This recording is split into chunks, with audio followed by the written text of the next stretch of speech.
আমার বোনের মৃত্যুর 4 দিন পর 2টা গরু জবাই করে মেজবানি দিয়েছে। আমার বোন যেদিন দুনিয়া ছেড়েছে সেদিন থেকে আমি হাসপাতালে আমার বোনের বাচ্চাটাকে নিয়ে, কারণ সে পুরো প্রিমেচিওর। আমি টানা 29 দিন হাসপাতালে ছিলাম। বাচ্চা একটু সুস্থ হলে তাকে নিয়ে বাসায় আসি। 4টা বাচ্চা নিয়ে আমি যেন সাগরে পড়ে যাই, ঘুমাতে পারতাম না। আমি যেন সত্যি তাদের মা হয়ে উঠেছিলাম। শামীম সপ্তাহে 2বার কিংবা 3বার আসতো বাচ্চাদের দেখতে। বাচ্চাদের সব খরচ শামীমই দিত। বড় মেয়েটা যখন মা মা করতো আমার কলিজা ফেটে যেত। আমার বোনের টুইন 2 ছেলেগুলো আমাকেই মা ডাকা শুরু করলো। আমি সত্যি মাতৃত্বের স্বাদ পেয়েছি। 4টা বাচ্চা নিয়ে আমার সময় দিন সব চলে যেত। বিশ্বাস করবেন কিনা জানি না, আমার যে ডিভোর্স হয়েছে সেটা এক বিন্দুও মনে পড়তো না। আমি যেটুকু সময় ফ্রি থাকতাম বাকিটা সময় আমি ঘুমিয়ে কাটাতাম। 1টা বছর আমাদের বাড়িতে থাকলাম। তখন শামীম বলে, আপা আমার বাড়িটা একদম খালি, আপনি যদি বাচ্চাদের নিয়ে থাকেন ভালো হবে। আমি 2 বছরের জন্য কাতার যাব। আসলে শামীমও দেশে থাকতে চাইছিল না। শামীম রাতে নাকি ঘুমাতে পারতো না। রাতে বাচ্চাদের মতো হাউমাউ করে কান্না করতো। শামীম বয়সে আমার থেকে 2 বছরের ছোট। আমার বোন আর তার লাভ ম্যারেজ। আমি শামীমকে তুমি করেই বলতাম। শামীম বিদেশ যাওয়ার 2 দিন আগেই তার বাড়িতে উঠি, সাথে আমার ছোট ভাইও আসে। শামীম বিদেশ যাওয়ার আগে বাচ্চাদের অনেক আদর করে নেয়, বাচ্চাদের ধরে অনেক কান্নাও করে। এদিকে নাসুদের ছেলে হয়েছে শুনে আমি খুব খুশি হই।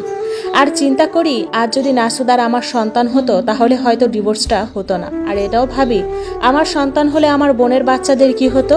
শামীম বিদেশে যাওয়ার আগে আমাকে একটা ফোন কিনে দেয়। প্রতিদিন রাতে বাচ্চাদের দেখার জন্য ভিডিও কল দিত, তাদের দেখতো, তাদের খবরাখবর নিত। মাসে মাসে যা লাগে টাকা পয়সা পাঠাতো। আমিও যেখানে যেখানে টাকা খরচ হয়েছে সেগুলো লিখে রাখতাম। মাসের শেষের দিকে শামীমকে পাঠাতাম।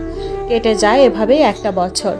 আশেপাশের মানুষজন বলতো, নিজের জীবনের কথা ভাবো, এদের নিয়ে আর কত। আমি বলতাম, আমি এদের নিয়ে জীবন কাটাবো, শামীমরে আরেকটা বিয়ে করাই দিব। শামীমের সাথে বাচ্চাদের আর টুকিটাকি সাংসারিক কথা ছাড়া আর কোনো কথা আমাদের হতো না। আর কখনো মন খারাপ হলে 4টা বাচ্চার মা ডাক শুনলে মনটাই ভালো হয়ে যায়। আল্লাহ আমাকে সন্তান দেয়নি, অথচ একসাথে 4টাই দিয়ে দিল। ঘরের সব কাজ আমি করতাম, বাচ্চাকে স্কুলে নিয়ে যাওয়া আনা সব। বাচ্চাকে স্কুলে আনা নেওয়া করার সময় আমার এলাকার এক বড় ভাইয়ের সাথে প্রতিদিন দেখা হয়। উনি আমাদের দূর সম্পর্কের আত্মীয়ও লাগেন। আমাদের ঘরের প্রায় সব কথাই উনি জানেন। উনি একদিন আমাকে বিয়ের প্রস্তাব দেয়, সাথে আমার পরিবারকেও, কিন্তু আমি রাজি হই না, কারণ আমার 4 বাচ্চার কি হবে।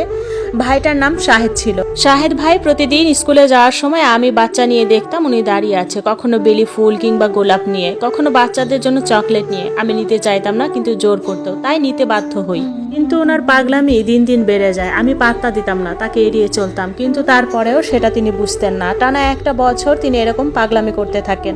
শামীম দেশে আসে 3 বছর পর। সব বাচ্চাদের নিয়ে আমি এয়ারপোর্টে যাই আমার ভাই সহ শামীমকে আনতে। শামীম তো বাচ্চাদের দেখেই কেঁদে দেয়।